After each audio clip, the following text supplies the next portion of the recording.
অনুষ্ঠান একই সঙ্গে বাংলা একাডেমির ফেসবুক পেজে সরাসরি সম্প্রচার করা হচ্ছে। সুধীবৃন্দ, এখন রফিক আজাদের কবিতা চৈতন্যের উল্লাস শীর্ষক প্রবন্ধ উপস্থাপন করবেন সমালোচক কবি চঞ্চল আশরাফ।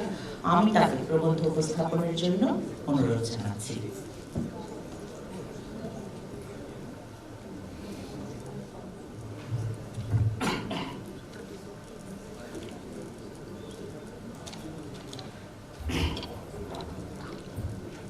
শুভ অপরাহ্ন। উপস্থিত সুধীমণ্ডলী, উপবিষ্ট মঞ্চে উপবিষ্ট সভাপতি এবং আলোচক, তাদের প্রতি আমার শুভেচ্ছা জ্ঞাপন করে আমি শুরু করছি।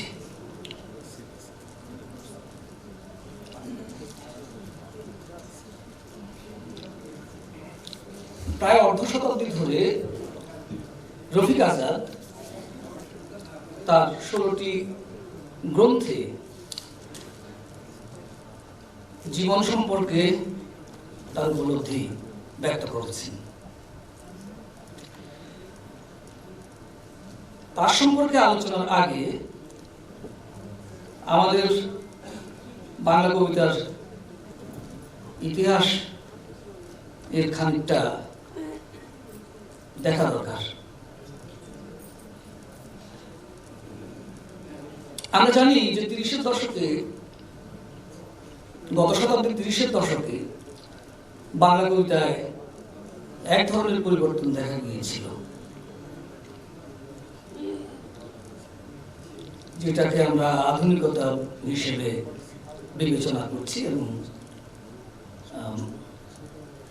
রবীন্দ্রনাথের কবিতার ভাষাবলয় থেকে মুক্তির একটা অনুশীলন হিসেবে দেখে আসছি। বুদ্ধদেব বসুর রাত্রি সনেট কবিতায় একটি পংক্তি আছে, সেটা হচ্ছে এরকম যে প্রান্তরে কিছুই নেই, পর্দা টেনে দে, বাইরে জগতে তাকাবো না, ভেতরের দিকে তাকাবো। এটাই হচ্ছে পংক্তিটির মূল কথা। এই যে অন্তর্মুখিতার মধ্যে বাংলা কবিতা চলে গেল, সেখান থেকে এক ধরনের মুক্তির আকাঙ্ক্ষায় অনেক কবির পরবর্তীকালে জন্ম হয়েছে, যেমন সুভাষ মুখোপাধ্যায়, বীরেন্দ্র চট্টোপাধ্যায় এবং আরো অনেকের। 50-এ এসে যখন এখানকার ইতিহাসের সঙ্গে এটার একটা সম্পর্ক আছে, যে আমাদের একটা সাংস্কৃতিক এক রকমের বিভাজন ঘটে গেল। সেই প্রেক্ষাপটে যখন তখন বৈশ্বিক ব্যবস্থারও পরিবর্তন ঘটছে দুনিয়া জুড়ে, এবং বিভিন্ন রকমের সাংস্কৃতিক বা এটাকে আমরা যাকে বলি কাউন্টার কালচার, প্রতি সংস্কৃতির আবির্ভাব ঘটছে। বিট জেনারেশন থেকে নিয়ে হাংরি জেনারেশন, এবং রফিক আজাদরাও এরকম একটা সংবেদনশীলতার চর্চা করেছেন, যেটার নাম হচ্ছে স্যাড জেনারেশন, যেটার মোটামুটি তিনি ছিলেন অগ্রসৈনিক। তো এই যে নতুন যে ঔপনিবেশিক যে বাস্তবতা, সেই বাস্তবতার একটা প্রতিক্রিয়া থেকে রফিক আজাদ এবং অন্যান্য কবি এই সংবেদনশীলতার বশবর্তী হয়েছিলেন। তার সমকালীন কবিদের মধ্যে যে আমরা যে প্রবণতাটা দেখি, শুরুতে সবাই একরকমের কবিতা চর্চা করেছেন, অন্তর্মুখিতার চর্চাও করেছেন। বিশেষ করে আমরা আব্দুল মান্নান সৈয়দের দিকে তাকালে দেখতে পাই সেটা বিশেষভাবে অবচেতনের যে শিল্প, সেটারই প্রকাশ তার কবিতায় ঘটেছিল। রফিক আজাদ তার সমকালীন কবিদের থেকে আলাদা। যদিও হুমায়ুন আজাদ এবং নীলনন্দ গুণের কবিতায় যে সমকালীন বাস্তবতার যে চেহারা আমরা দেখতে পাই, সেটার সঙ্গে রফিক আজাদের কবিতা পড়লে সমগোত্রীয় মনে হতে পারে, কিন্তু রফিক আজাদের যে সচেতন অনুশীলনের যে একটা ধারাবাহিকতা নির্মাণ করেছিলেন বাংলা কবিতায়, সেটার সঙ্গে তাদের এই দুইজনের একটা লক্ষ্যযোগ্য অমিল রয়েছে। 1974 সালে রফিক আজাদ পূর্বদেশ পত্রিকায় একটা লেখা তার প্রকাশিত হয়েছিল এবং সেখানে তিনি বলেছিলেন যে যখন নৈতিক অবক্ষয় যখন চেপে বসে সমাজের উপরে, তখন শিল্পীর গজদন্ত মিনারের উপরে বসে শিল্প রচনার কোনো মানে হয় না।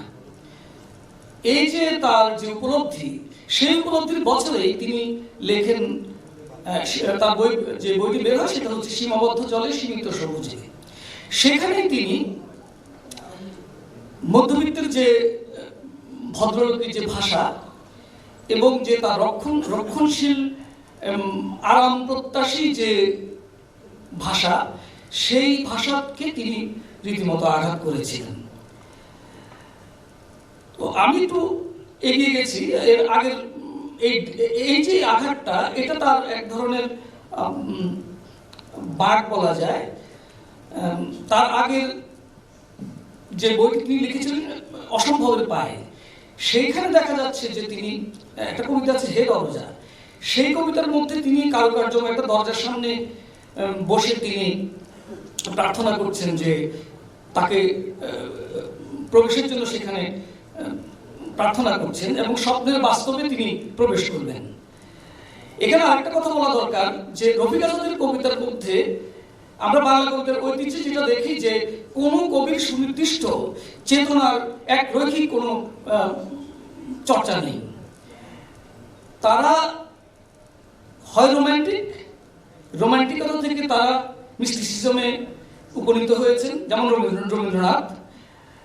আমরা আরো অপরাপর তার পরবর্তী কবিতার দিকে তাকালে দেখি যে সুনির্দিষ্ট কোনো চেতনার অনুশীলন তারা করেননি।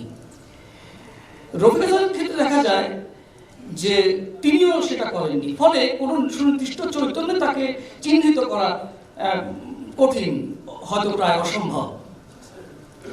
রফিক আজাদের কবিতার মধ্যে আমরা দেখি যে বিভিন্ন চৈতন্যের চূর্ণ বিশেষের সহাবস্থান। যেমন ধরা যাক আধুনিকের যে অবক্ষয়ী চৈতন্য, সেটার যে অংশটি তিনি নিয়েছেন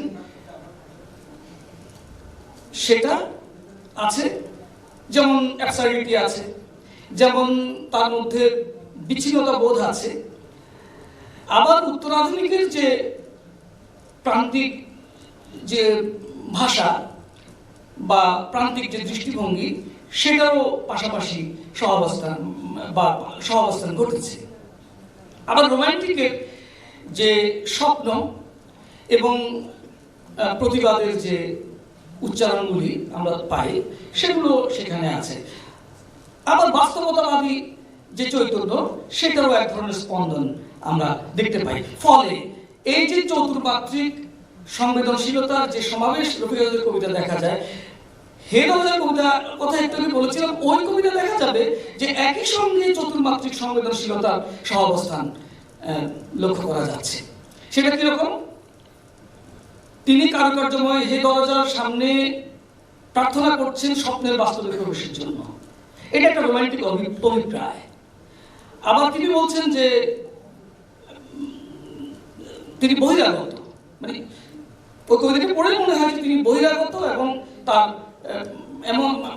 তার অনির্দিষ্ট এমন একটা জায়গা থেকে এসেছেন যে কারণে তার একটা শিল্পের যে নন্দনতাত্ত্বিক যে জগৎ, সেই জগতে উনি প্রবেশ করতে চান। এরকমই একটা মানসিক একটা অভিপ্রায় ওই কবিতার মধ্যে আছে।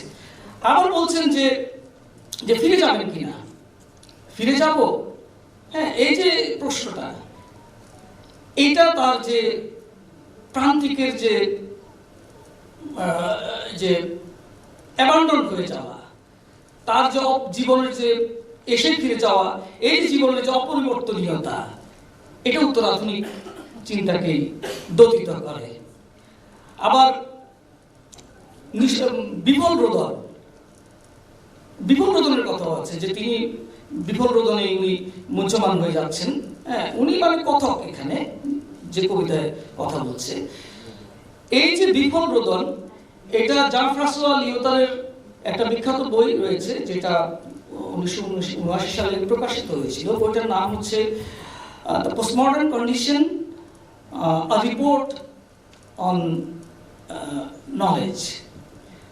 ওই বইতে জান-ফ্রাঁসোয়া লিওতার লিখেছেন যে এটা এমন এক পরিস্থিতি,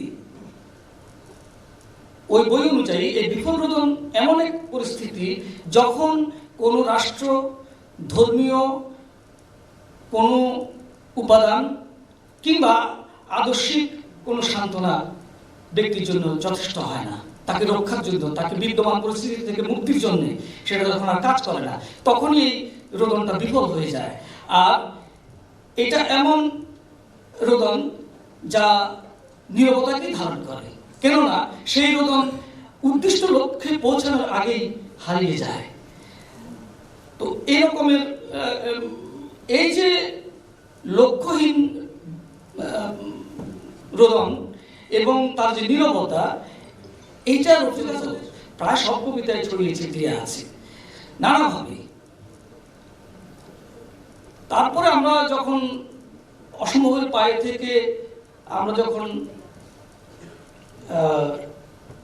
সীমাবদ্ধ জলে সীমিত সবুজে কাব্যগ্রন্থে যখন আমরা প্রবেশ করি, তখন দেখি সেই যে বললাম যে 1974 সালে তিনি একটা প্রবন্ধ লিখেছিলেন, প্রবন্ধই বলতে হবে, লিখেছিলেন যে শিল্পীর গজযন্ত্র মিনার থেকে বেরিয়ে এসে সেই বাস্তবতার কথা বলতে হবে, যে বাস্তবতার কথা বলা সমাজে একটা প্রয়োজন। তো সেখানে গিয়ে দেখা গেল যে সমকালীন বাস্তবতা তাকে পীড়িত করছে, যে কারণে সেখানে একটা কবিতা আছে যেটা খুব বিখ্যাত, ভাত দে হারামজাদা তা না হলে মানচিত্র খাবো। এই যে এই কবিতাটি, এটি স্থূলভাবে রাজনীতিতে ব্যবহৃত হয়েছে এই কবিতার এই বাক্যটি, কিন্তু এর তাৎপর্য অনেক গভীর। এই কারণে যে রাষ্ট্র যাদেরকে লুকিয়ে রাখে, রাষ্ট্র যে কথাকে লুকিয়ে রাখতে চায়, সেটাকে তিনি উন্মোচিত করেছেন। এই প্রসঙ্গে তার একটা প্রধান এবং গুরুত্বপূর্ণ প্রান্ত। তারপরে আমরা ভেবেছিলাম যে সশস্ত্র সীমাবদ্ধ জলে সীমিত সবুজে যখন লেখা হলো এবং রীতিমতো ঘোষণা দিয়ে যে তিনি আর গজযন্ত্র মিনারে বসবাস করবেন না, তিনি শিল্পের সেই চৌহদ্দির মধ্যে থাকবেন না, তিনি একদম মাটিতে নেমে আসবেন, ভাবা গিয়েছিল যে তিনি সেই সমকালীন বাস্তবতারই চর্চা করবেন। কিন্তু চুনি আবার আর্কেডিয়া এসে দেখা গেল যে তিনি আবার স্বপ্নগ্রস্ত হয়ে পড়েছেন। চুনি আবার আর্কেডিয়া দেখা গেল যে সেই কারুকার্যময় দরজার সামনে থেকে তিনি ছড়িয়ে পড়ছেন মানুষের মধ্যে, স্বপ্নের মধ্যে। সেটা কিরকম? তিনি এমন একটা এই যন্ত্র সভ্যতা এবং আধুনিক নগর জীবনের যে কোলাহল, অশান্তি, সেখান থেকে তিনি এক ধরনের ডিপার্চার কিংবা বহির্গমন বা মুক্তি চাইছেন। উনি বলছেন যে চুনিয়া মানুষেরা চায় যে সমস্ত অস্ত্র ভূমধ্যসাগরে ফেলে দিক। তিনি বলছেন যে এখানে গুলি শব্দ কি শোনা যায়, এখানে প্রকৃতির মধ্যে মানুষ একটা শান্তিপূর্ণ জীবন যাপন করে। এই যে এই স্বপ্নটা, এটা রোমান্টিকের স্বপ্ন, কিন্তু এর সঙ্গে বাস্তবতার একটা সম্পর্ক রয়েছে। কারণ বাস্তবতা থেকে, বাস্তবতার পীড়ন থেকে মুক্তির যে আকাঙ্ক্ষা, সেটাই এখানে দোধিত হয়ে এসেছে। এখন প্রশ্ন আসতে পারে যে এটা কি সেই টমাস মুরের ইউটোপিয়া, নাকি মিশেল ফুকোর হেটেরোটোপিয়া? এই দুটোর কোনোটি না, কিংবা দুটোই। কিভাবে? ইউটোপিয়াতে যে সমাজের কল্পনা আমরা করি তার একটা নির্দিষ্ট বিধি ব্যবস্থা রয়েছে, একটা সাম্যভিত্তিক নিয়ম কানুন রয়েছে।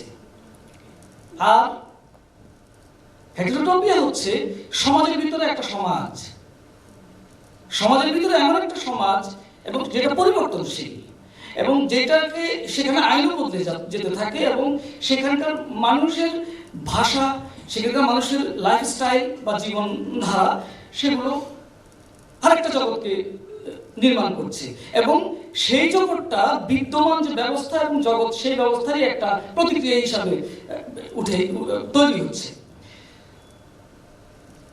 চুনিয়া গ্রামের যে প্রস্তাব তিনি করেছেন আর্কেডিয়ার প্রতিস্থাপন হিসেবে, সেটাই বিদ্যমান সমাজ ব্যবস্থার একটা প্রতিক্রিয়া রূপে আমরা ধরে নিতে পারি। কেননা ইউটোপিয়া এবং হেটেরোটোপিয়ার উভয়েরই একটা সাধারণ লক্ষ্য হচ্ছে বিদ্যমান ব্যবস্থাকে প্রত্যাখ্যান করা। রফিক হাসান তো সেই কাজটা করেছেন এবং তার কবিতা, সব কবিতা যদি আমরা জড়ো করে পড়ি তখন আমাদের মনে পড়ে তার যে জীবন, তার জীবনের দিকে তাকিয়ে। যদিও একটা টেক্সট পড়তে গেলে একটু বলে রাখা দরকার যে একটা টেক্সট পড়তে গেলে সেই টেক্সট থেকে লেখকের জীবনকে বের করে দিতে হয়, লেখককে আলাদা করে টেক্সটটা পড়তে হয়। কিন্তু রফিক হাসান বারবার আমাদেরকে পরিচিত করেছেন যে তার জীবনকে নিয়ে ওই টেক্সটটা যেন আমরা পড়ি। একজন যুদ্ধফেরত সৈনিক অথবা কবি, তার একটা স্বাধীন দেশে তার কি প্রতিক্রিয়া, স্বাধীন দেশের সমকালীন বাস্তবতা সম্পর্কে তার কি প্রতিক্রিয়া, সেই প্রতিক্রিয়া দিয়ে আমরা রফিক হাসানের জীবনের দিকেও যেন তাকাই, সেই ব্যাপারেও তিনি আমাদের কিন্তু দৃষ্টি আকর্ষণ করেন।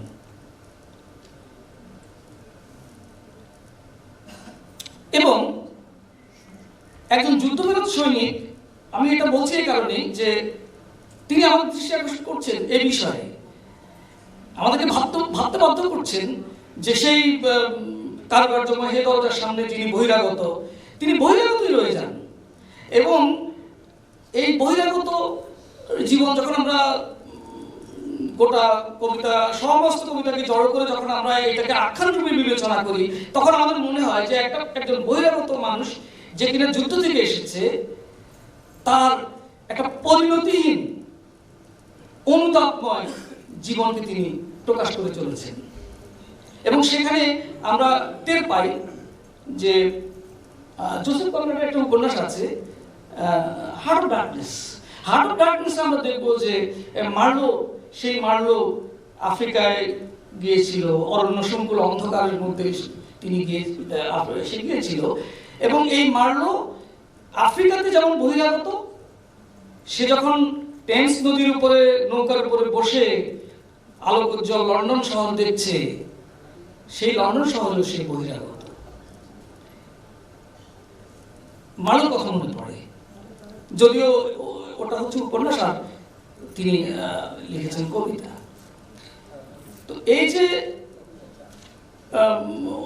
ওই মার্লোর হার্ট অফ ডার্কনেসের মধ্যে কিন্তু আফ্রিকার অরণ্য, অন্ধকার, আলোক উজ্জ্বল প্রাসাদ সবকিছুই আছে। রফিক হাসানের কবিতা কিন্তু ঘুরে ফিরে কিন্তু আলোক উজ্জ্বল প্রাসাদ, অন্ধকার এবং এমনকি আলোর মধ্যে তিনি যে প্রবেশ করতে পারছেন না, সেই ব্যর্থতার যে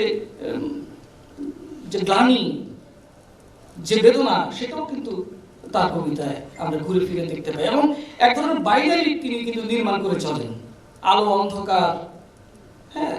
তারপরে ক্ষুধার বিপরীতে যে একটা কবিতা আছে যে সেখানে তিনি ফ্রিজের মধ্যে খাবারগুলো পচে যাবে বলছেন এবং তিনি চাইছেন, এই ক্ষোভটা আসলে তার মানে পুরো ক্ষোভে, মানে ক্ষোভ আপাত দৃষ্টিতে ক্ষোভই মনে হয়, কিন্তু এই ক্ষোভটা আসলে ক্ষোভ না, এটা হচ্ছে বঞ্চিত মানুষের বয়ান। আসলে তাদের যে আকাঙ্ক্ষা, যে একটা সমতার মধ্যে দেখা যে তোমাদেরও আমাদের মতো অবস্থা হবে, হ্যাঁ।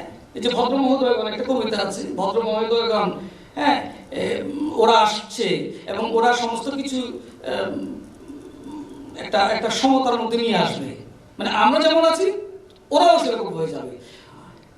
এটা সম্ভব নয়, কিন্তু শিল্পী যে বললাম যে এই যে এই যে রাষ্ট্র যে বিভাজন তৈরি করে, সেই বিভাজনকে ঘুচিয়ে দেওয়ার যে একটা আকাঙ্ক্ষা, হ্যাঁ, এই আকাঙ্ক্ষার মধ্যে দিয়ে যে যে শিল্প সৃষ্টি হয় সেটাকে আসলে দোধিত করছে। তো রফিক আজাদের কবিতার ভাষা নিয়ে যেটা বলা দরকার সেটা হচ্ছে যে তিনি শুরুতে আলংকারিক এক ধরনের আয়োজন ছিল, ভাষার যে বাংলা কবিতার ঐতিহ্য স্বীকৃত যেসব উপমা অলংকার উৎপ্রেক্ষার যে ব্যবহার করেছিলেন সেগুলো ওনার মধ্যে শুরুতে ছিল। পরে ওই যে গজদন্ত মিনার থেকে তিনি নিচে নেমে আসবেন, সেটা একেবারে এই সাধারণ মানুষের যে মৌখিক ভাষা ওই ভাষার স্তরে নিয়ে গেছেন এবং কিন্তু একটা ভারসাম্য তৈরি করেছেন। প্রমিত বাংলার মধ্যে তিনি সেই ভাষার এককগুলোকে ব্যবহার করেছেন, যেই ভাষার একক আমাদের প্রাত্যহিক জীবনে, আমাদের বিভিন্ন শ্রেণী পেশার মানুষের জীবনে আমরা ব্যবহার করে থাকি। এই যে একটা মিশ্রণ তিনি ঘটিয়েছেন, সেইটা বিভিন্ন সংবেদনশীলতার যে মিশ্রণ, সেই মিশ্রণের মতো অনেকটা, এবং এমন একটা ভাষা তিনি নির্মাণ করেছেন। যেমন আমি বলছি যে অলংকারের কথা একটু বলছিলাম যে সুকান্ত ভট্টাচার্য ক্ষুধা নিয়ে কবিতা লিখেছেন। সুকান্ত ভট্টাচার্য বলছে যে ক্ষুধার রাজ্যে পৃথিবী গদ্যময়, হ্যাঁ, পূর্ণিমা চাঁদ যেন ঝলসানো রুটি। তো সুকান্ত ভট্টাচার্য ক্ষুধাকে শিল্পকলার বিপরীতে বা প্রথাগত শিল্পকলার বিপরীতে স্থাপন করেছেন এবং শিল্পকলা সম্পর্কে ক্ষুধার্ত মানুষের কি ধারণা হতে পারে সে বিষয়ে একটা তিনি ব্যাখ্যা দিয়েছেন। কিন্তু তিনি গদ্যময় হতে পারেননি, কেননা ওই যে যেন একটা উৎপ্রেক্ষাবাচক শব্দ এখানে আছে, তিনি কিন্তু সেই কবিতার মধ্যেই রয়ে গেছেন, কাব্যিকতার মধ্যেই রয়ে গেছেন। আর একটা জিনিস খেয়াল করবেন যে আমি এই প্রবন্ধের মধ্যে সবসময় কবিতার গ্রন্থ লিখেছি, কাব্যগ্রন্থ লিখিনি, কারণ রফিক আজাদ কাব্যিকতা করেননি। সেই জন্য তিনি যে কাব্যিকতা করেননি, তার কবিতা, প্রত্যেকটা কবিতার গ্রন্থ সেটাকে বিশেষ করে অসম্ভবের পায়ের পরবর্তী সব কবিতার গ্রন্থ সেটাকে দোষিত করছে। তো এই যে সুকান্ত ভট্টাচার্য তিনি ক্ষুধাকে আর গদ্যময় করে তুলতে পারেননি, রফিক আজাদ কিন্তু সেটা করে তুলতে পেরেছেন। এবং তিনি একটা কবিতাও লিখেছেন, গদ্যের গহন অরণ্যে আমি এক দিগ্ভ্রান্ত পথিক। এই যে প্রচলিত কবিতা সম্পর্কে প্রচলিত ধারণাকে যে তিনি প্রত্যাখ্যান করেছেন, এইটা তার একেবারে শেষাবধি তিনি সেই স্বাক্ষরটা রেখে গেছেন। এবং কবিতা এবং গদ্যের মধ্যবর্তী সীমানাটাও তিনি ভেঙে দিয়েছেন। তার কবিতা পড়লে মনে হয়, উনি নিজেই বলতেন, আমি একটু অপ্রাসঙ্গিক হলে বলি যে উনি নিজেই বলতেন যে আমি তো পদ্য প্রবন্ধ লিখি। মানে কবিতা প্রবন্ধ, আপনারা খেয়াল করবেন যে সংবাদপত্রের কলামের যে ভাষা, সেই ভাষাগুলোকেও তিনি কবিতার ভাষার এককের সঙ্গে যুক্ত করেছেন। উনি কবিতা সম্পর্কে, কবিতার কাঠামো সম্পর্কে যে প্রচলিত ধারণা সেটাকেও তিনি চ্যালেঞ্জ করেছেন। এবং এইভাবে রফিক আজাদ 60-এর দশকের অপরাপর কবিতা থেকে একেবারেই পৃথক হয়ে যান। তার যে জীবন দৃষ্টি এবং শিল্প দৃষ্টি, আমি একটা কথা খুব সাধারণভাবে সবসময় বলি যে একজন কবি বা একজন শিল্পীর মৌলিক দুটো কাজ তিনি করেন, সচেতনভাবেই করেন। সেটা হচ্ছে যে তিনি যা লিখছেন, কবিতা, গল্প বা উপন্যাস, সেই সম্পর্কে তার ধারণা সেটা নিজের হতে হবে, এবং জীবন সম্পর্কে তার যে বিবেচনা বা দৃষ্টিভঙ্গি সেটা কি, সেটাই তিনি ব্যক্ত করেন। এই দুইটা শিল্প দৃষ্টি এবং জীবন দৃষ্টি যখন একটা বিন্দুতে এসে মিলিত হয়, তখনই তার একটা অখণ্ড নিজস্ব একটা জগৎ তৈরি হয়। রফিক আজাদ সেই অনুশীলনটা করছেন। অনুশীলন কথাটা আমি এই কারণেই বলছি যে এডগার অ্যালান পো, আমরা জানি যে রোমান্টিকরা অনুপ্রেরণা থেকে কবিতা লেখেন। এডগার অ্যালান পো কিন্তু অনুপ্রেরণার স্থলে অনুশীলন এর কথা বলেছেন, অনুপ্রেরণার বিকল্প হিসেবে অনুশীলনের কথা বলেছেন। অনুশীলন এমন একটা জিনিস যেটা কবি সচেতনভাবেই করেন, এবং এই সচেতনভাবে এই যে তার যে ইয়েটা চর্চাটা, এটাই তাকে জীবনের বিভিন্ন প্রশ্নে এবং শিল্পকলার বিভিন্ন জিজ্ঞাসার মধ্যে তাকে জড়িত করে ফেলে। কেমন করে লিখব, তার যে একটা, যদিও এটার বিরুদ্ধে অভিযোগ আসে শিল্পকলার সমালোচনায় যে এটা তো তাহলে প্রিঅকুপেশন হয়ে গেল। হ্যাঁ, প্রিঅকুপেশন এর চিহ্নগুলো তিনি মুছে দিতে পারেন কিনা সেটা একটা দেখার বিষয়। রফিক আজাদ ও সেটা বোধ করি সেটা পেরেছেন, এবং তার যে শেষ দিককার কবিতাগুলো অবশ্য অনুতাপ এবং আত্মসমীক্ষার মধ্য দিয়ে পর্যবেসিত হয়েছে, এবং আত্মপরিচয়ের যে একটা প্রণোদনা সেটাও তার ভাষায় এসেছে, নানাভাবে এসেছে। এবং বিরিশির পর্বে আমরা দেখতে পাই যে তিনি নিজেকে রফিক মারাক ঘোষণা করছেন। এই যে তার, আমার কাছে কিছুটা অ্যাবসার্ডিটি বলে মনে হয়েছে, কারণ বাঙালির আত্মপরিচয়ের যে সন্ধানের যে চেষ্টা, সেটা উনার কবিতার মধ্যেই সেই স্পন্দনটা আছে যে বাঙালির সত্যিকারের আত্মপরিচয় আছে কিনা সে বিষয়ে তার যে সংশয়টা, ওই সংশয় থেকে তিনি এক ধরনের আত্মপরিহাসমূলক একটা নিজের নাম তৈরি করেছেন। এই আত্মপরিহাসও কিন্তু উত্তর আধুনিকতার লক্ষণ। হ্যাঁ, এই যে মানে শেষ পর্যন্ত রফিক আজাদ উত্তর আধুনিক। একদিকে তিনি প্রথাগত কবিতার প্রথাগত ঐতিহ্য, বিশেষ করে ছন্দটাকে তিনি ধরে রেখেছেন।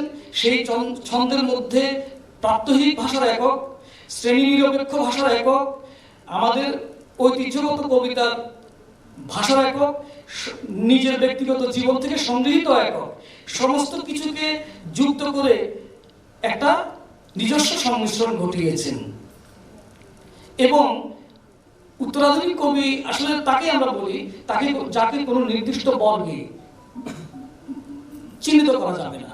কোনো সিদ্ধান্ত, উত্তরাধুনিকতা কোনো সিদ্ধান্ত দেয় না, একটা নীরবতা তৈরি করে, সিদ্ধান্ত দেয় না। রফিক আজাদ সেই জায়গায় আমাদেরকে নিয়ে যান। তো আমি আর বেশি কথা বলবো না, তবে আশা করি আপনারা শুনেছেন এবং আপনাদের যে ধৈর্যচ্যুতি ঘটেনি সেই জন্য ধন্যবাদ জানাই, সবাইকে ধন্যবাদ জানাই। তথ্যবহুল প্রবন্ধ আপনারা শুনলেন। এবার আলোচনা করবেন কবি হিজল জোবায়ের।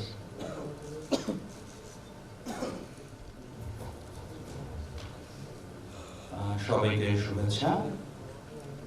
প্রথমেই আমি সভাপতি এবং প্রবন্ধকার ওনাদের শুভেচ্ছা জানিয়ে শুরু করছি। চঞ্চল ভাইয়ের প্রবন্ধটা, চঞ্চল আশরাফের, উনি আসলে একটা লিখিত প্রবন্ধ তৈরি করেছিলেন, সেটা প্রায় 12-14 পৃষ্ঠার মতন। তো সম্ভবত সময় স্বল্পতার কারণে উনি ওটা পড়তে পারলেন না, খুবই জিস্ট এখানে বললেন। এবং এই কারণে একই সাথে ওনার মানে এই প্রবন্ধটার মধ্যে, লিখিত প্রবন্ধে যত পয়েন্টস এবং বক্তব্য আছে সেগুলো আসলে উনি সব কাভার করতে পারেননি। তো আমি ওটা পড়ার সৌভাগ্য হয়েছে আমার, এবং তার লেখাটা আসলে প্রচণ্ড, মানে যেটাকে বলা হয়েছে ওয়েল রিটেন এবং খুবই সুখপাঠ্য আমি যেটা পড়েছি। এবং চঞ্চল আশরাফ যেভাবে রফিক আজাদকে ব্যাখ্যা করেছেন এবং চতুর্মাত্রিক প্রবণতার সাথে যে মডার্নিটি, পোস্ট মডার্নিটি, আর উনি যে 4টা পয়েন্টসের কথা বললেন, রোমান্টিসিজম এবং রিয়ালিজম।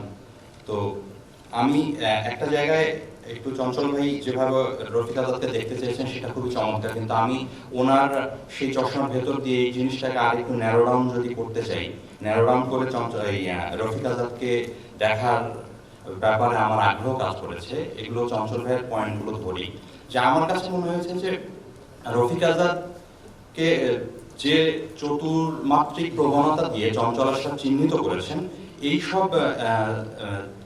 এই বৈশিষ্ট্যগুলি আসলে আমরা যদি ওনাকে, রফিক আজাদকে মনে করি যে উনি ওনার লেখাপত্র এবং ওনার বিভিন্ন বক্তব্য, প্রবন্ধ এবং ইন্টারভিউ, এগুলোর মধ্যে বিশেষ করে কবিতায় আমরা বারবার খুঁজে পাই একটা জিনিস, যে আমার মানে ওনার প্রবণতাগুলিকে ব্যাখ্যা করে যেটা মনে হয়েছে যে উনি বেসিক্যালি কনফেশনাল একজন পোয়েট।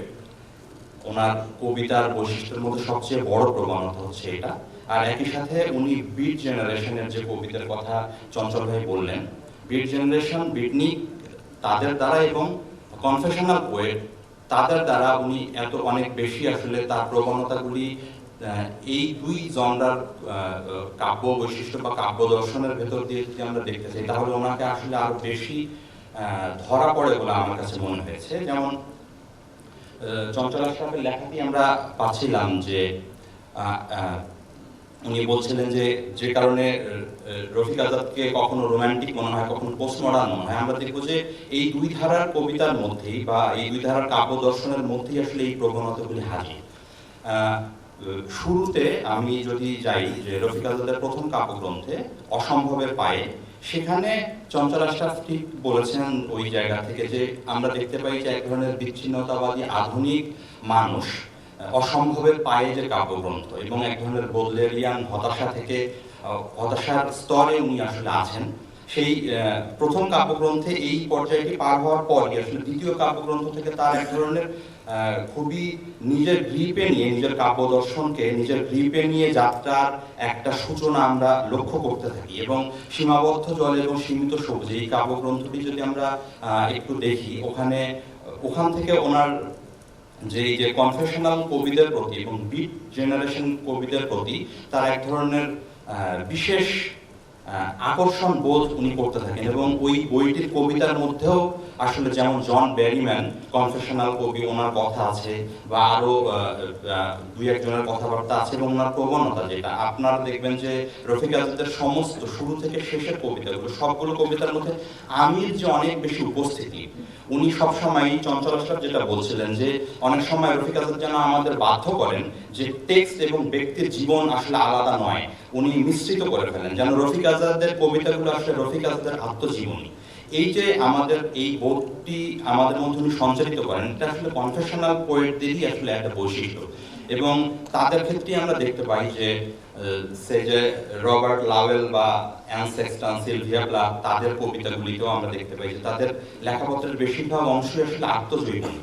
এবং রফিক আজাদের কবিতাগুলি ব্যক্তিগতভাবে তো আমার সাথে আমার মেলামেশার সুযোগ হয়নি, কিন্তু আমরা যতটুকু তাকে জানি তার জীবন সম্পর্কে এবং বাংলাদেশের রাজনৈতিক বা সামাজিক পালাবদলের সাথে সাথে ওনার কাব্যগ্রন্থগুলির মধ্যে যে বিবর্তন আমরা লক্ষ্য করি বা এবং ওনার ব্যক্তি জীবনের বিবর্তনের সাথে ওনার দেখবেন যে কবিতার বিবর্তনের একটা অনেকটাই প্রত্যক্ষ সংযোগ আমরা খুঁজে পাব।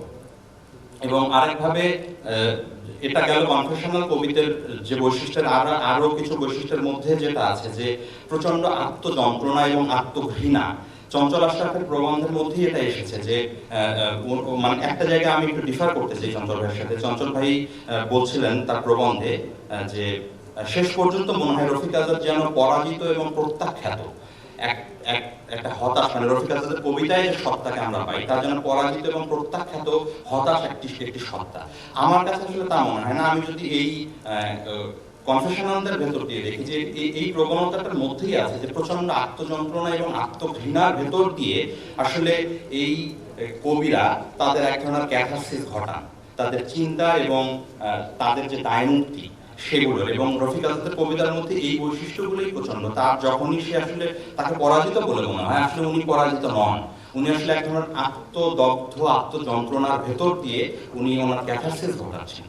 আমরা দেখবো যে এই বৈশিষ্ট্যগুলি ওনার কবিতার মধ্যে আছে। এবং আরেকটা হচ্ছে যে ওনার যে ভাষাকে আক্রমণ করা, মানে ধরেন যে ভাবতে হারামজাদা বা অন্যান্য কবিতা বা দ্বিতীয় সীমাবদ্ধ জলে সীমিত সবুজের থেকে আমরা যদি ওনার সে 1997 সালে কণ্ঠে তুলে আনতে চাই প্রকাশের আগ পর্যন্ত, পর অশ্রুপাত এই কাব্যগ্রন্থ পর্যন্ত, সীমাবদ্ধ জলে সীমিত সবুজ 1974 এবং পর অশ্রুপাত 1994 সালে প্রকাশিত, এই 20 বছরের মধ্যে যে কাব্যগ্রন্থগুলি, এগুলোর মধ্যে যে বৈশিষ্ট্য, শুধু মাঝখানে যদি চুনিয়া আমার আর্কেডিয়াকে আমরা একটু আলাদা করে রাখি, আমরা দেখবো যে এই বৈশিষ্ট্যগুলি আমি যে দুইটা কাব্য দর্শনের কথা বললাম, এই দুই ধারার কাব্য দর্শনের এক ধরনের সংমিশ্রণ। এবং সেইটার ভেতর দিয়ে আসলে চঞ্চল আশরাফ যে চতুর্মাত্রিক বিন্যাসের কথা বলেছেন রফিক আজাদের কবিতার মধ্যে, সেই সূত্রগুলি আসলে তার ভেতর দিয়ে অটোমেটিক্যালি ওই বিচ্ছুরণটা আমরা পাবো। এবং ভাষাকে আক্রমণ বা মৌখিক ভাষাকে কবিতার ভাষা করে তোলার বৈশিষ্ট্যগুলিও কিন্তু এই দুই জেনারেশনের কবিদের মধ্যে আমরা পাই, যে এই বিট এবং কনফেশনালদের মধ্যে। এরপরে আমি আরেকটা জিনিসে বলতে যে উনি যখন আঙ্গিকের প্রশ্নে, ওনার কবিতার যে আঙ্গিকের প্রশ্নে উনি একই সাথে কিন্তু আধুনিকতাবাদী যে কিছু প্রবণতা, যে ক্যাটালগিং বা মানে যে তালিকা বয়ন এবং একই ধরনের লাইনের যে রিপিটেশন, যেটা শামসুর রহমান থেকে শুরু করে আধুনিক কালপর্বের আমরা 40, 50, 60, ইভেন 80 পর্যন্ত, 70, 80 পর্যন্ত দেখেছি যে একই একটা ব্রিজ লাইন গানে যেরকম থাকে, যে সেটা বারবার ব্যাক করছে কবিতার মধ্যে, যে স্বাধীনতা তুমি বা ভালোবাসা, রফিক আজাদের যে কবিতা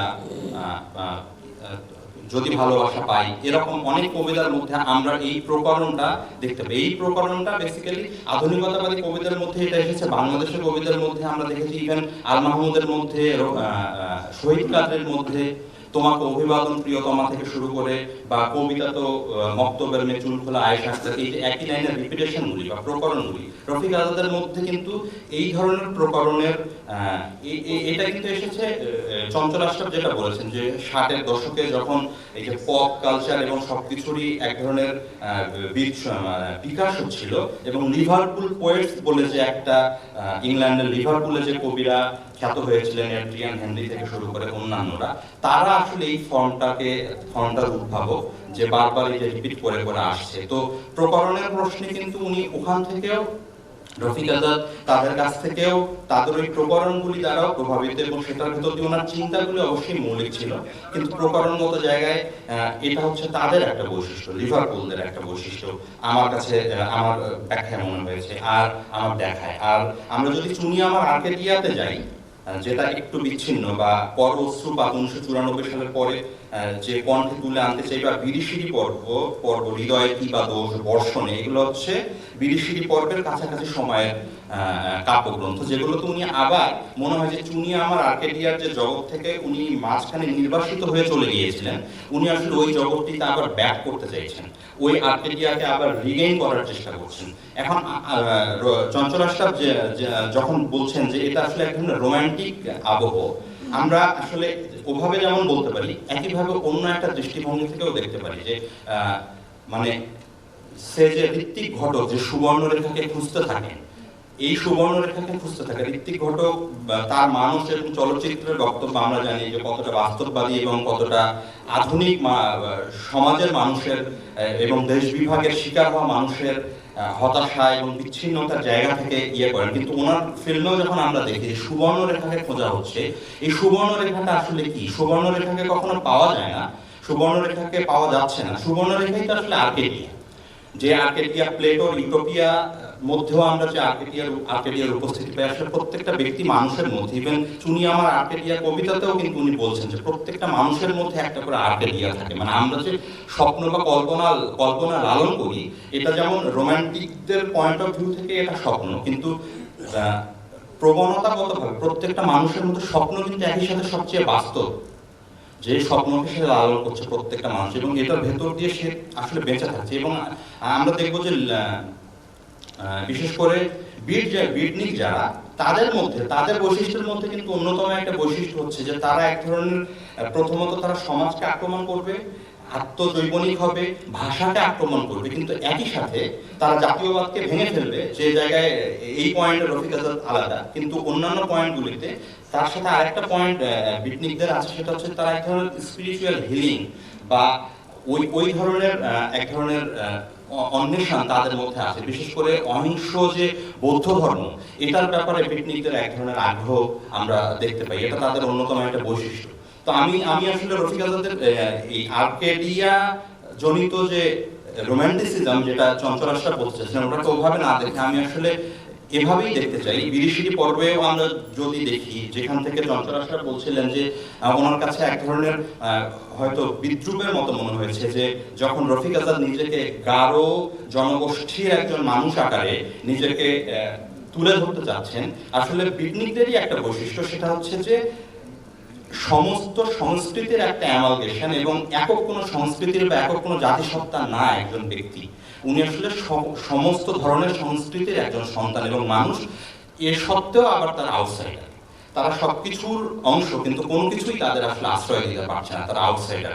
আমরা দেখব যে রফিক আজাদ যে উনি যে নিজেকে মান্দি মুন্ডা আর কি, মুন্ডা, উনি যখন নিজেকে ওইভাবে ওই নামকরণে ইয়ে করছেন, এবং রফিক আজাদের হয়তো পূর্বপুরুষ বা এই জায়গাগুলো, যে এখানে তো আসলে আমাদের বাঙালি যে সংকর জাতি এবং আত্ম অনুসন্ধানের যে আমরা যে বাঙালির আত্ম অনুসন্ধানের জায়গাতেই আসলে উনি থেমে থাকেন না। উনি ওই ব্রিটনিকরা যে জায়গা থেকে আত্ম অনুসন্ধানের পরিধি আরো বিস্তৃত করতে চান, ওনার আসলে বিরিশিরি পর্ব বা আর্কেডিয়ার ভেতর দিয়ে এটা একই সাথে যেমন বাংলাদেশকেও রিপ্রেজেন্ট করে চুনিয়া, কিন্তু একই সাথে আসলে এটা একটা বৈশ্বিক পরিমণ্ডলের আবহ তৈরি করে।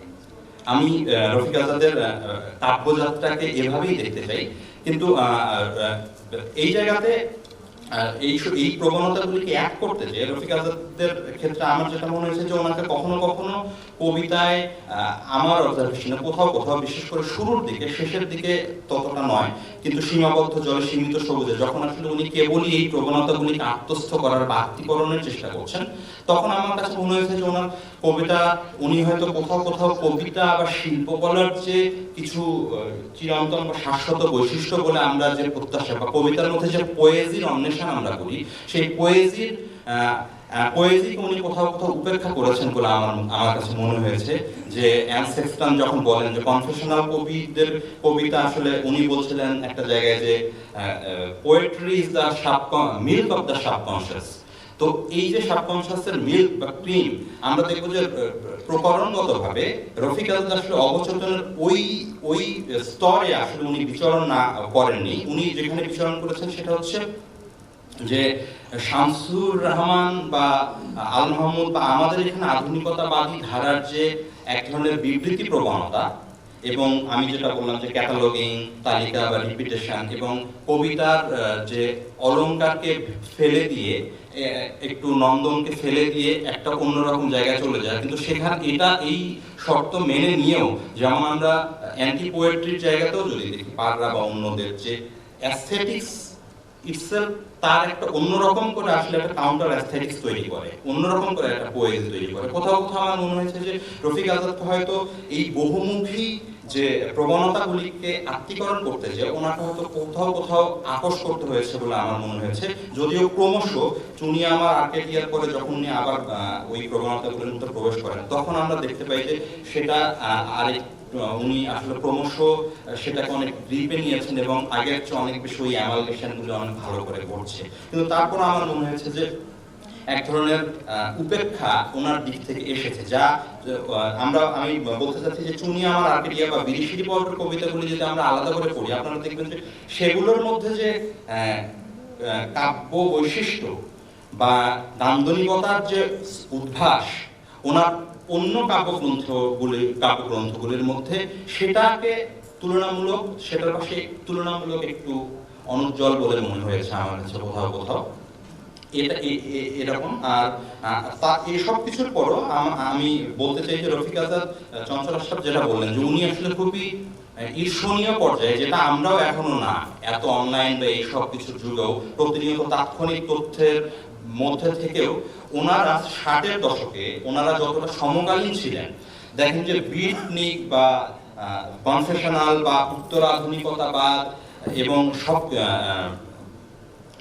বা এই যে পোস্ট মডার্নিজম, এই সব কিছু প্রবণতাকে কিন্তু উনি আত্মীকৃত করছেন। এবং আপনারা যদি একটু ধরে ধরে ওনাকে দেখেন যে সময় হয়তো 80-তে পোস্ট মডার্নিজমের বড় আকারে বিকাশ হচ্ছে, সেটা বৈশ্বিক পোস্ট কলোনিয়ালিজমের, সেটাকে উনি তখন কাছাকাছি সময় উনি ওনার কবিতায় আত্মীকরণ করেছেন। তো এই সমকালীন যে অ্যাডাপ্টেশন, অভিযোজন, এইটা আসলে খুব ঈর্ষণীয় মাত্রা। দূর থেকে রফিক আজাদের কবিতাগুলিকে দেখলে বা রফিক আজাদের ব্যক্তিসত্তাকে দেখলে আর গভীরভাবে তাকে পাঠের ভেতর দিয়ে গেলে আসলে ধারণাটা বদলে যায়। রফিক আজাদের যে ভাবমূর্তি, তার চেয়ে আসলে এই ভাবমূর্তিটা মানে উনি আরো বেশি উজ্জ্বল। আমি যখন খুব মনোযোগ দিয়ে পড়তে গেলাম, আমি দেখলাম যে মানে খুব ঈর্ষণীয় মাত্রার সমকালীন উনি। এবং ওই জায়গা থেকে চঞ্চল আশরাফ যখন পরাজিত বলতে চান রফিক আজাদকে তার ওই প্রবণতাগুলি সহ বা হতাশ এবং হতাশ এবং পরাস্ত, আমি আসলে তা বলতে চাই না। রফিক আজাদের কবিতায় যে আত্মযন্ত্রণার কথা এসেছে বা নিজেকে ধিক্কার দেওয়ার যে বিষয়গুলো এসেছে, আমি বললাম যে সেগুলোর উৎসমুখ আমার কাছে মনে হয় কোন কাব্যাদর্শ। তো এসব কিছুর ভেতর দিয়ে যেটা হয়, মানে এখানে একটা পয়েন্ট আমি আনতে চাচ্ছিলাম যে ট্রয় যুদ্ধের সময় যখন আমাদের একিলিস কিন্তু আসলে অবসরে চলে গেছিল। ট্রয় যুদ্ধটা শুরু হওয়ার পরে তাকে রিকোয়েস্ট করে আবার যুদ্ধের ময়দানে ফেরত নিয়ে আসা হয়। উনি কিন্তু যুদ্ধে আসতে চাননি এবং ওনাকে কিন্তু বলেও দেওয়া হয়েছিল যে এই যুদ্ধে তুমি অংশগ্রহণ করলে শেষ পর্যায়ে তোমার মৃত্যুটা ঘটবে, এবং উনি এটা জেনেও ওটা প্রবেশ করেছেন। এবং রফিক আজাদের ব্যক্তি জীবনকে আমরা যদি দেখি, রফিক আজাদ হচ্ছেন একজন মুক্তিযোদ্ধা, আর ওনার তরুণ যে সময়, সে সময় আমরা দেখি যে 47-এর পরবর্তী সময় একটা উপনিবেশ থেকে বের হয়ে যখন একটা পাকিস্তানি আর একটা উপনিবেশের মধ্যে আমরা প্রবেশ করেছি, সেই হতাশাবোধ থেকে উনি ওই প্রজন্মের একজন প্রতিনিধি আকারে উনি মুক্তিযুদ্ধে অংশগ্রহণ করেন। এরপরে নতুন করে উনি যখন ফেরেন, স্বাভাবিকভাবে যে নতুন দেশকে যেভাবে প্রত্যাশা করা হয় সেটা উনি পান না, এবং তারই ক্ষোভ কিন্তু ভাবতে হারামজাদা, মানে কি উনি আসলে যুদ্ধ শেষ করে উনি অস্ত্র সমর্পণই করতে চেয়েছিলেন। তারই একটা বহিঃপ্রকাশ হয়েছে চুনিয়া আমার আর্কেডিয়া, কিন্তু ওনাকে আসলে আবার অস্ত্র ধারণ করতে হয়েছে যখন এই বাংলাদেশ তার মতন করে, কারণ মুক্তিযুদ্ধ নিয়েও কিন্তু আসলে উনি যে কাদেরিয়া বাহিনীতে ছিলেন, কাদেরিয়া বাহিনীর সাথে উনি যুদ্ধ করেছেন মাঠে, তাদের মুক্তিযুদ্ধকে ব্যাখ্যা করার পয়েন্ট অফ ভিউ আর আমাদের যে মুক্তিযুদ্ধের গ্র্যান্ড ন্যারেটিভ যেভাবে, এগুলোর মধ্যেও কিন্তু এক ধরনের আছে, ভিন্নতা আছে। তো সেই জায়গা থেকে রফিক আজাদ যেভাবে বাংলাদেশকে প্রত্যাশা করেছিলেন, রাজনৈতিক সংস্কৃতি এবং পরিবর্তন বা মানুষের মুক্তি, সেটা আসলে না পাওয়ার ক্ষোভটাই আসলে রফিক আজাদকে সারা জীবন তাড়িত করেছে। এবং এই তার কবিতার ভেতর দিয়ে আমরা আসলে এই ধরনের একটা ব্যক্তি মানুষ, এই ধরনের একটা কবি মানুষকেই দেখতে পাই। এবং শেষ পর্যন্ত উনি পরাস্ত নন, শেষ পর্যন্ত উনি আসলে একিলিসেরই মতন, একিলিস বা আমরা যখন দেখি যে আর্নেস্ট হেমিংওয়ের যে মানব আসলে ধ্বংস হতে পারে কিন্তু কখনো পরাজিত হয় না, সে তার লড়াইটা জারি রাখে। রফিক আজাদ বেসিক্যালি সেই কবি এবং তার কাব্য আমাদের কাছে সেই বার্তাই পৌঁছে দেয়। সবাইকে ধন্যবাদ।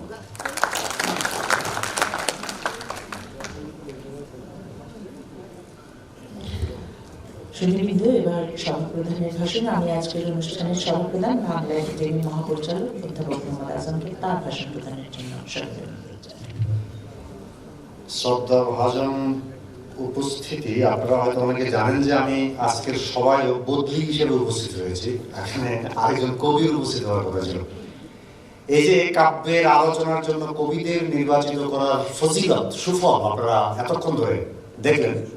আমরা চঞ্চল আশরাফের প্রবন্ধ শুনলাম, সেটা আমি গতকাল পড়েছি, এবং এরপর আমরা হিজল জোবায়ের মিলিয়ে আমার ধারণা যে রফিক আজাদের কবিতা সম্পর্কে একটা প্রায় অসাধারণ পরিচয় নির্মিত হয়েছে। এবং আমার পঠনের অভিজ্ঞতা থেকে আমার মনে হয়, আমার ধারণা যে রফিক আজাদ সম্পর্কে এইরকম একটা পূর্ণ বৃত্তের মতো আলোচনা খুব সুলভ নয়। এমনিতে কেউ রফিক আজাদের উপর লম্বা আলোচনা করেছে, কিন্তু এখানে আমার অভিজ্ঞতা থেকে নিশ্চিত করছি, আমার দিক থেকে আমি নিশ্চিত যে এটা খুবই পূর্ণায়তন চমৎকার আলোচনা হয়েছে। চঞ্চল আশরাফ তার উচ্চারণে, মানে যতটা বলেছেন, হিজল জোবায়ের যেমন উল্লেখ করেছেন, তার প্রবন্ধটি তার চেয়ে অনেক বেশি সুলিখিত। চঞ্চল আশরাফ একজন তুখোর সমালোচক ঢাকার, যার লেখার মধ্যে অবশ্য আধুনিকতাবাদী প্রবণতা প্রবল, এবং তার নিজের লেখার মধ্যে এটা খুবই ভালো এবং খুবই ব্যক্তিত্বের লক্ষণ যে তার নিজের কবিতা যেরকম, নিজের গল্প যেরকম, তার সমালোচনার মধ্যে সেটা একটা বিরাট ছাপ আছে। এই লেখার মধ্যে তিনি বরং রোম্যান্টিসিজম এবং পোস্ট মডার্নিজম, এই দুটো প্রত্যয় তুলনামূলক বেশি ব্যবহার করেছেন। আমার মনে হয় নিজের সঙ্গে একমত যে এই ব্যবহারটা একটু বেশি হয়েছে। আমি সেটা একটু পরে আসছি। তার আগে বলি, চঞ্চল এগিয়েছেন একবারে মানে ঠিকভাবে। তিনি একটা একাডেমিক চর্চার মধ্যে, আনুষ্ঠানিকতার মধ্যে যেভাবে একজন কবিকে স্থাপন করা হয় তিনি সেভাবে স্থাপন করেছেন।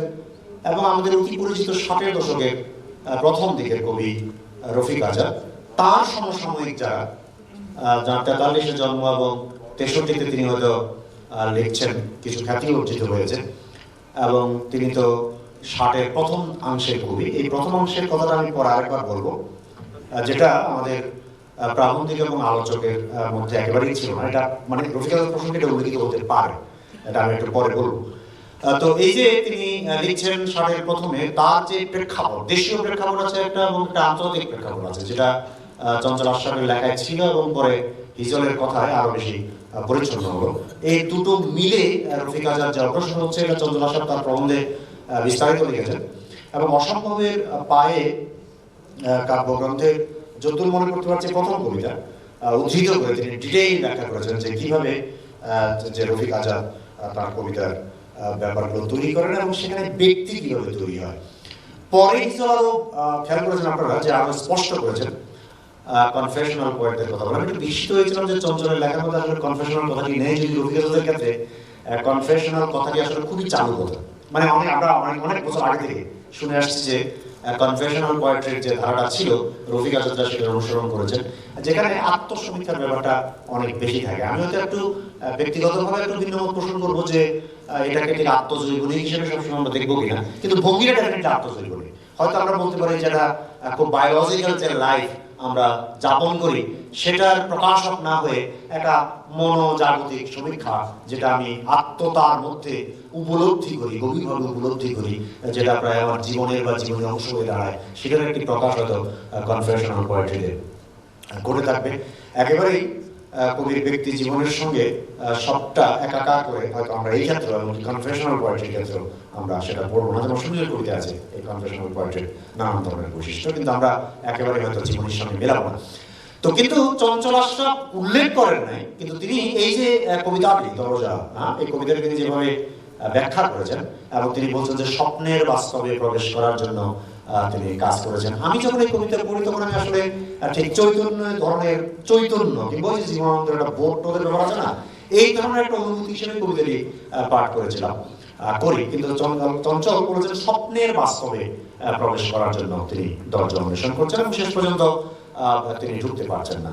এই যে চঞ্চল স্বপ্নের বাস্তব কথাটা ব্যবহার করেছেন, এটা তার পরবর্তী ব্যাখ্যাকে কিন্তু দারুণভাবে প্রভাবিত করেছে। এবং ওই যে তিনি শেষ পর্যন্ত ঢুকতে পারছেন না, বাইরে থেকে যাচ্ছেন, বহিস্থ, এই বহিরস্থিত হুমায়ুন আজাদের শব্দ ধার করে বলতে পারে, এই ব্যাপারটা তিনি এই রফিক আজাদকে ব্যাখ্যা করার জন্য অনবরত ব্যবহার করেছেন পরের বইগুলোতে। কিন্তু এই যে রূপান্তরের প্রসঙ্গটি তিনি ধরেছেন অন্তত পরের 2, 3, 4টি বইতে, তার মধ্যে দ্বিতীয় বইয়ের ক্ষেত্রে বড় ধরনের পরিবর্তন, সেখানে আমরা ভাবতে আরামদাদা এই কবিতার কথাই জানি, কিন্তু চঞ্চলার বহু কবিতার উদ্ধৃতি কিংবা উল্লেখ কিংবা প্রত্যক্ষ পরোক্ষ রেফারেন্স দিয়ে দেখিয়েছেন যে আসলে এখানে বড় ধরনের পরিবর্তন করেছিল তার ভাষায়।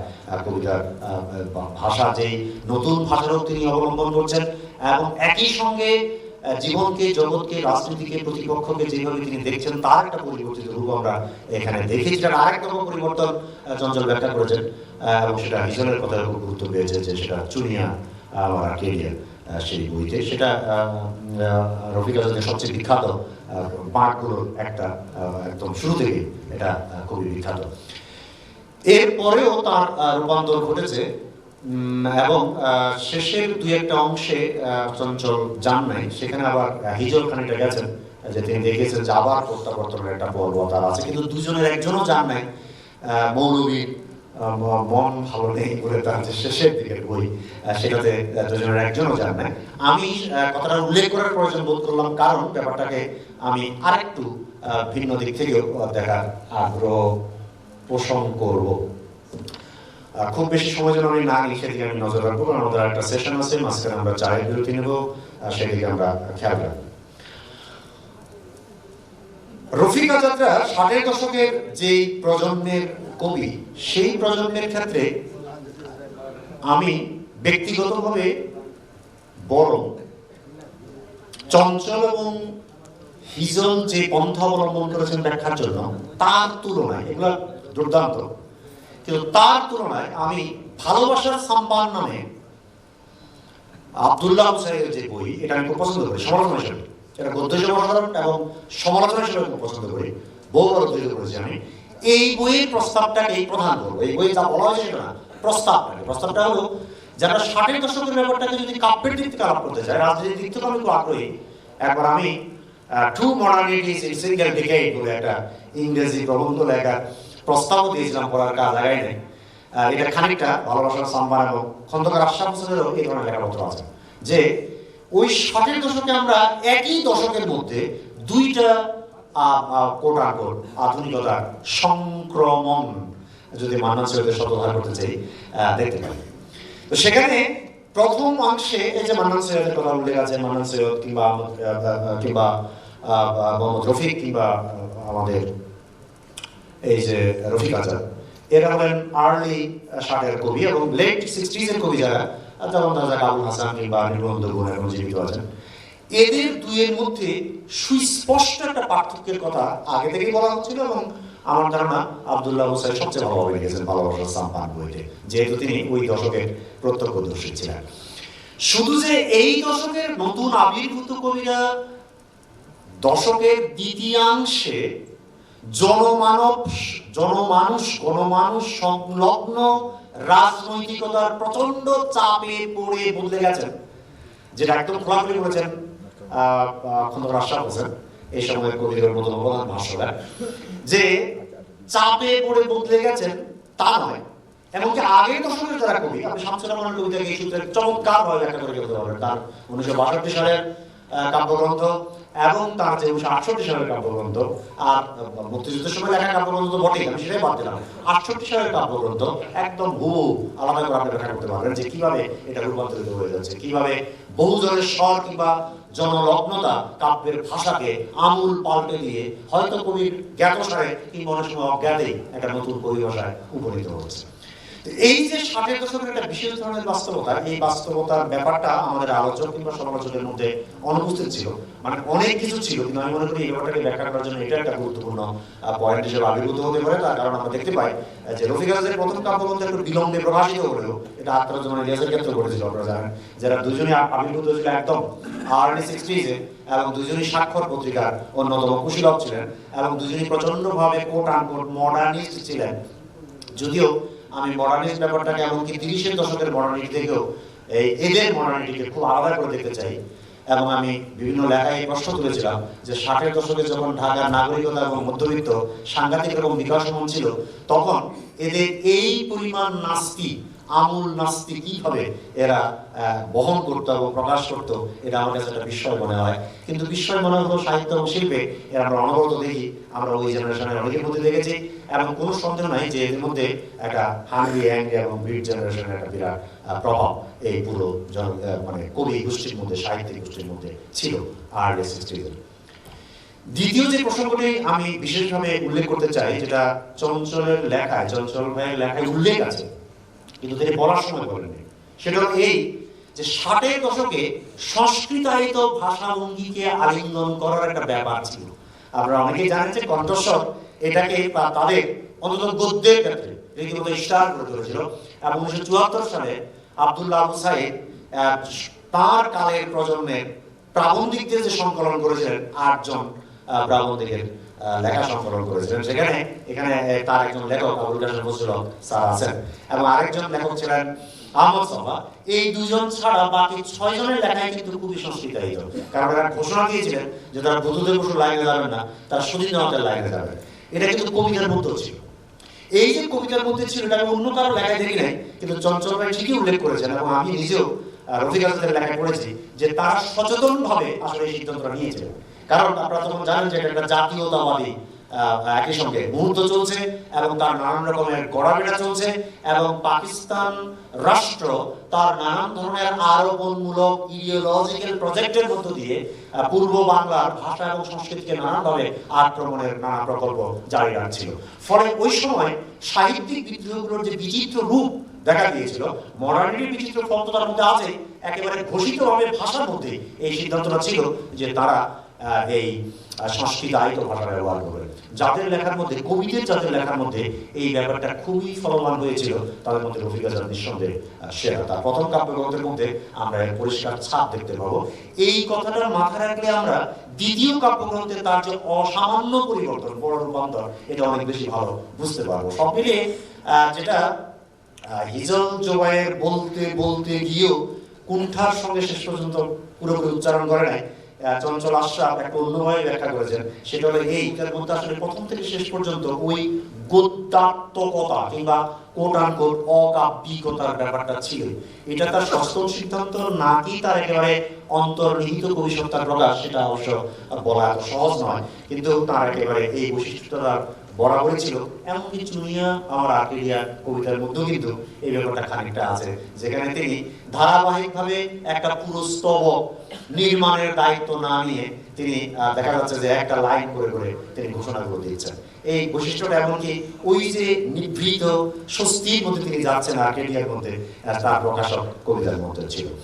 আমি নিজে ব্যাখ্যা করবো না, কারণ আমার সেই সক্ষমতা নাই, মানে রফিক আজাদের কবিতার সেই পাণ্ডিত্য নাই, কিন্তু আর দুইটা সম্ভাবনার কথা মনে রেখে, যেটা হিসাবে একটু উল্লেখ করেছিলেন যে তিনি কতটা সমসাময়িক ছিলেন। সমসাময়িক কথাটা সাহিত্যের এবং আর্টের বাজারে বিচিত্র জিনিস বোঝায়।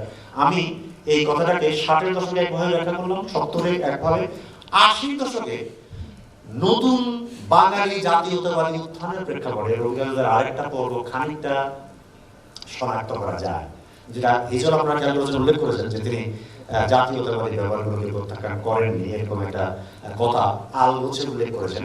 কিন্তু বাংলাদেশের সাহিত্যের অন্য অনেককে বিশ্লেষণ করার সঙ্গে সঙ্গে রফিক আজাদকে বিশ্লেষণ করার সময় আমরা যদি 80-র দশকে এই রূপান্তরিত পরিস্থিতির কথা মনে রাখি, তাহলে আমরা উপকৃত হবো বলে আমার ধারণা, যদিও এই বিষয়ে আমি নিশ্চিত নই। আমি আপনাদের ফুসলাচ্ছি যে এইভাবে একটা পর্বকে দেখা যেতে পারে। আর শেষে যেটার কথা আমি বললাম যে মৌলবীর মন ভালো নেই, এই কবিতাটা আরেকটা পর্বকে চিহ্নিত করে, সমকালীনতাকে চিহ্নিত করে। আমরা খুবই ক্রিটিক্যাল হতে পারি যে ওই কালের পার্সপেক্টিভে মৌলবী কথাটি যে বিচিত্র ধরনের অর্থ উৎপাদন করে, তার কতটা সম্পর্কে রফিক আজাদ কতটা সচেতন ছিলেন, কিংবা তার এই কবিতার মধ্যে সেটা কতটা উচ্চকিত হয়েছে কিংবা ধরা পড়েছে, সেটা নিয়ে আমরা সমালোচনা মুখর হতে পারি। কিন্তু অপেক্ষাকৃত নতুন পরিপ্রেক্ষিতে তিনি যে এই ধরনের আরেকটা বিষয়কে আলিঙ্গন করেছেন, সেই বিষয়ে উচ্চকিত হয়েছেন, সেটা আরেকবার প্রমাণ করে যে তিনি কবি হিসেবে জীবনের প্রায় শেষ দিন পর্যন্ত তরতাজা ছিলেন। রফিক আজাদ সম্পর্কে সবচেয়ে চূড়ান্ত কথা এই যে বাংলাদেশের যে কয়জন শেষ পর্যন্ত চূড়ান্ত অর্থে সারা দেশের মানুষের কাছে কবি হয়েছিলেন, রফিক আজাদ তাদের একজন। তার কাব্যের অ্যাস্থেটিক্যাল, নন্দনতাত্ত্বিক এবং ঐতিহাসিক এই আজকের এই পর্যালোচনার মধ্য দিয়ে আশা করছি কারো কারো রফিক আজাদের কবিতার মধ্যে অধিক উন্মতা আরো বাড়বে, এবং সেটা আমাদের সামগ্রিকভাবে সাহিত্য চর্চা এবং নান্দনিকতার চর্চায় ইতিবাচক প্রভাব রাখবে। আপনাদের সবাইকে ধন্যবাদ জানিয়ে এবং পরের সেশনের জন্য আমন্ত্রণ জানিয়ে